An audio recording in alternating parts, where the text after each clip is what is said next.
Hello everyone, and welcome to the Game Zone, where games are just waiting to be played. As a kid who grew up with the N64, collect-a-thon games were huge on my list of favorite genres.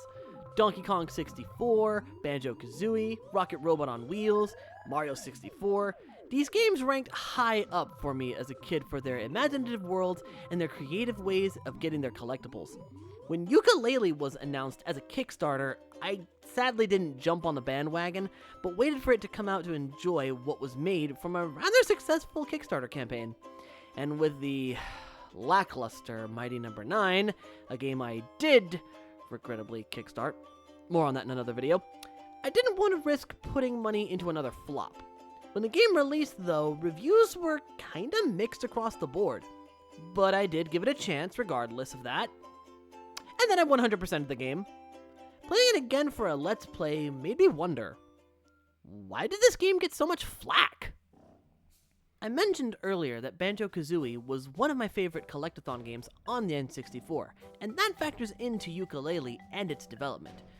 Now, how would you react if I told you that a couple of ex-developers from Rareware, the company behind these wonderful games, decided to make their own studio, known as Platonic Games, and basically decided, you know what, let's bring the collect-a-thon back on track.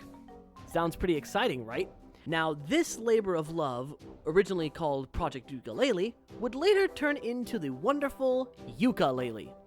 The goal of the Kickstarter that they created was to fund the game with 175 British pounds, which roughly would be $273,000 in American currency, and any other money made would be used on stretch goals, including in-game transformations, exclusive character designs made by ex-Rareware developers Kev Bayless and Ed Mumbo Jumbo Brian, console ports, and even multiple language translations. The Kickstarter for the game went live on May 1st, 2015 and became fully funded in 30 minutes? Holy moly, that was fast! Not only that, but Yooka-Laylee was the fastest game to ever reach $1 million, the 24th most funded game on the Kickstarter platform, the 48th most funded project on the platform, and the 9th most backed game project. That is a hell of a lot of praise right out of the gate.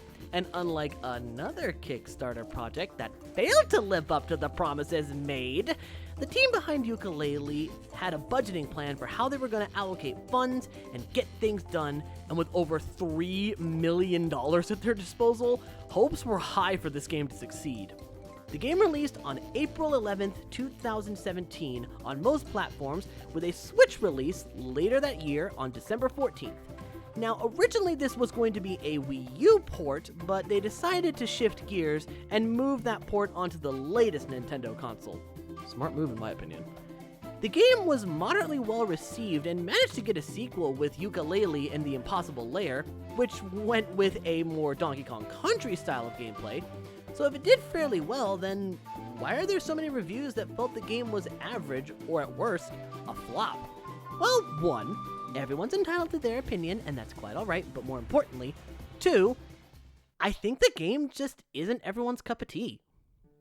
In terms of gameplay, Yooka-Laylee has a lot to offer. You've got your standard collect-a-thon affair of exploring open worlds and finding special collectibles to advance the story with a slew of power-ups to make the journey easier to manage. You've also got special ghosts you need to find and collect, kind of like Jinjos, Mollycools to get exclusive in-game level transformations like the skulls from Mumbo Jumbo, tokens to use on this giant arcade cabinet to play minigames, quills to use as currency to buy upgrades, health extensions, energy extensions, secret pirate skulls, edible plants which we can use as projectiles. There is a lot to work with here!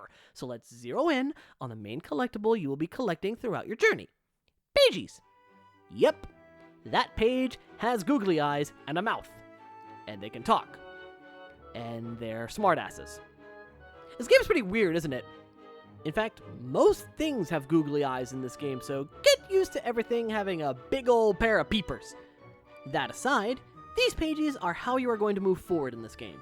You can find pages in the game's overworlds, Shipwreck Creek and the Ivory Towers, as well as the game's 5 main locales: Tribal Stack Tropics, Glitterglaze Glacier, Moody Maze Marsh, Capital Casino, and Galleon Galaxy. There's a total of 145 pages in the game, but you only need 100 to complete the main game, but collecting them has more benefits than just getting to the final boss. With each other, did I really write that in the script? Hold on, I gotta change that. Okay. With each of the 5 worlds, you can spend a set amount of pages to expand the world itself. Basically, the book goes from a normal-sized hardcover to a Hyrule Historia-sized tome of a book. How do you think that fits on a shelf? Or do you think that they go in a box for storage? Anyways, with the expanded book, the world you enter will also be expanded with new challenges to complete, as well as new environments in that world to explore. And these expanded environments are huge! There may only be 5 main levels in the game, but there is so much to do in each of these levels that at times, it can be quite overwhelming to keep track of where you've been and what you've got, but you're in luck. Much like its predecessors, each level has a tally of all the collectibles in the pause menu for each individual level, as well as your overall collectibles. On the subject of collecting things, Yooka and Laylee are able to do that with a bevy of abilities that you can buy from Trowser, who is a snake. Yeah, the innuendos and fourth wall breaking jokes are plentiful in this game, folks. Some of them can be a bit much, but others are quite clever. It's a subjective thing, but overall, I got quite a few chuckles. Okay, back to Yooka and Laylee's abilities. Yooka moves at a nice steady pace and can use his tail to spin into enemies. If you're able to connect it 3 times, Laylee gets involved and adds to that combo attack. Speaking of Laylee, double jumping and holding jump allows you to hover for a bit for platforming challenges, and I feel bad for Laylee because she has to carry Yooka, and good lord, that does not look comfortable. You can learn the basics right off of the bat, see what I did there, in Shipwreck Creek, and every ability you buy from Trowser adds new things the two can do, from Yooka gaining an invisibility function, Laylee being able to shoot sonar rings and later a sonar blast, being able to shoot a bevy of projectiles from ice to grenades somehow, and, my favorite ability, a straight-up flying ability that lets you fly all over the place as long as you've got the stamina for it. Is that everything? Nope!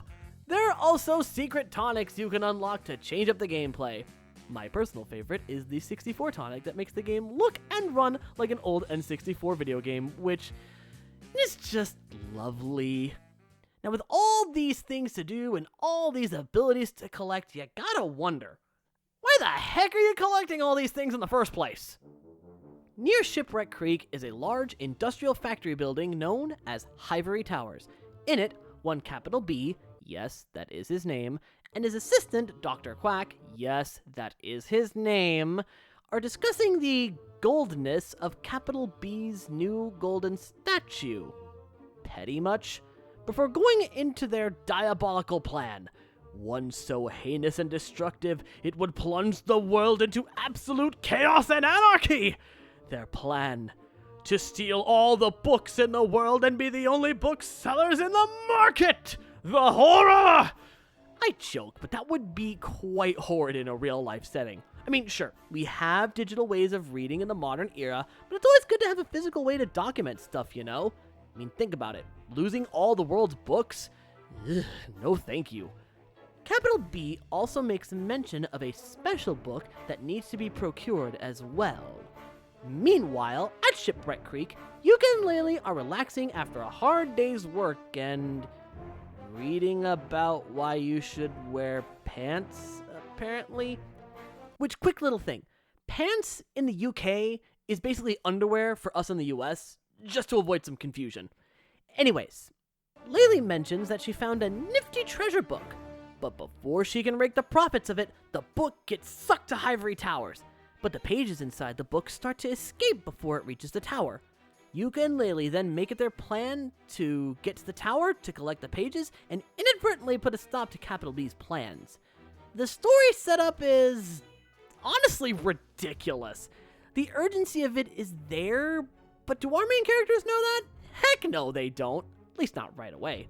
Heck, Laylee just wants the book back because its value went up because she thinks it's a flying book. I see what you did there, Platonic Games. I see you referencing Cheeto with that line of dialogue. Don't think I didn't catch that. While it sets up the adventure and what the goal is, I feel like there could have been a bit more heft as to why the book is so important, or what powers it wields, and why Capital B would want it so badly. I do enjoy the story for its tongue-in-cheek nature, I admit, but I was hoping there'd be a bit more importance put on it. But hey, that's just me. I like a good story in a game, and while this one's cute, it just didn't do much for me.